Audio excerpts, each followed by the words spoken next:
Great Salt Lake is a Utah icon, as famous as great skiing or the Mormon Tabernacle Choir. I still remember the first day I came out here and I stood there and looked around and I was just blown away. I couldn't believe that a place like this existed. The lake is an extraordinary ecosystem, vital for over 5 million migratory birds traveling north and south across the Americas.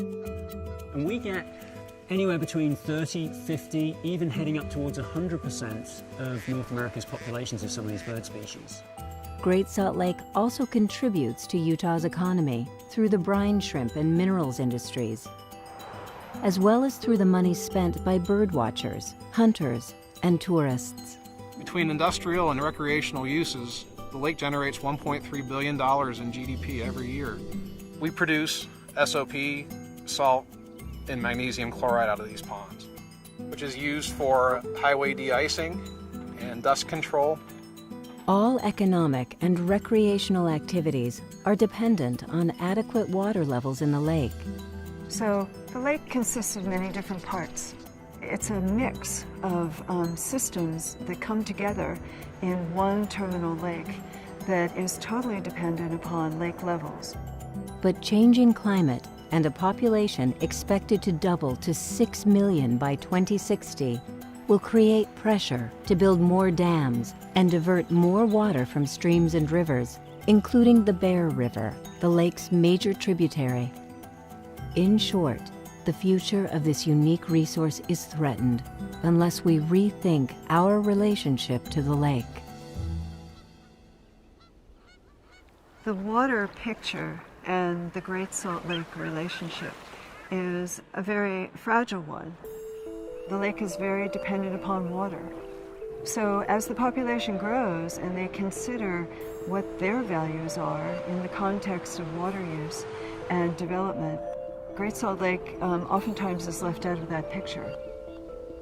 This fragile relationship will be tested as climate change brings warmer temperatures, reduced snowfall, and less meltwater to swell our rivers in spring. Hotter summers in Utah will also evaporate more water out of the lake. When things get warmer, you lose more moisture to evaporation. You've got greater water demand for irrigation. You've got greater water demand for cooling, for electricity. So we've got this squeeze from population growth and climate change, both coming together at the same time. So Utah water in general, and Great Salt Lake as well, is kind of trapped in the jaws of this vice that are closing on us. With reduced inflow and greater evaporation, Great Salt Lake will be smaller. The lake is at 4193 right now. The historic low is 4191. And so we're within 2 feet of the historic low. And the lake is absolutely impacted. We've got marinas where the boats can't exit. And if you drive out across the causeway, it's amazing. You know, you'll drive for 4 or 5 miles before you're going to see any water. A smaller lake will mean more exposed lake bed and will mean more dust blown into the atmosphere, worsening Utah's existing air quality issues. In addition, some of the lake bed harbors contaminants such as mercury and arsenic that pose health risks when they become airborne. But then the low lake levels are where things really start to become impacted, where the salinity of the South Arm rises to the point where the brine shrimp industry is impacted, where the harbors are impacted, recreation, birds. That's our biggest challenge, I think, going forward, is keeping water in the lake. Lakes don't do well without water. So what can be done to protect this unique ecological and economic resource? The answer lies in guaranteeing a minimum lake level for Great Salt Lake, but doing so could prove difficult. Great Salt Lake is fed by 3 major bodies of water, but the biggest single one is Bear River. The legislature, about 20 years ago, directed the state agencies to investigate building a dam on Bear River. And the idea is to provide greater water resources, more water availability for human consumption, for irrigation, for all the things that we need. But there's essentially very little consideration going on, it seems to me, in this process for what's going to happen downstream of Bear River And downriver, it's Great Salt Lake. Water law in the western United States was established when water was seen in utilitarian terms, for irrigating farmland or mining. And even today, its central aspects still reflect 19th century attitudes.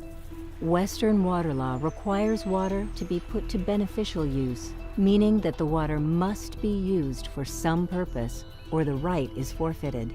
This is the antiquated use it or lose it principle, useful in an earlier era, but counterproductive in an era where preserving ecosystems is important to the economy and the environment. Currently, Great Salt Lake water inflows are fully allocated. All of the water that's in the rivers is allocated somewhere. The law simply does not allow us to set water aside just to sit there in the lake for the values of the lake. The state water laws are such that the water in the lake is considered wasted. However, if we could alter this law and improve efficiency and reduce water waste along the streams and rivers that feed Great Salt Lake, we might be able to ensure a healthy future for it, for our industries, families, and for the wildlife that depends on the lake. Providing financial incentives for agricultural users, for example, who use the majority of the water in the Bear River watershed to conserve water would mean more inflow to Great Salt Lake. Looking for an opportunity for groups like Friends of Great Salt Lake to be able to go out and buy water rights, lease water rights from agriculture in order to keep water flowing to the lake. It's just we don't have a mechanism to do that right now. I think the reason we have water concerns for Great Salt Lake is because the Great Salt Lake is an afterthought if it even makes it that far. And if we can build public concern about Great Salt Lake, if it can become more of a jewel in the crown among the public, then that'll build up into political support. The way we use water has a direct impact on our quality of life. In the years that I've been working with Great Salt Lake, I have become better educated about how the lake is a part of this place and what it has to offer for all of us. It's a place of solitude, it's a place of economics. You know, it is one of those components that, for my life, living here in Utah, is a very important value that I hold very high and dear. Rethinking our relationship to the lake can help us make wise decisions about the future of this unique place so it can be enjoyed and utilized for generations to come.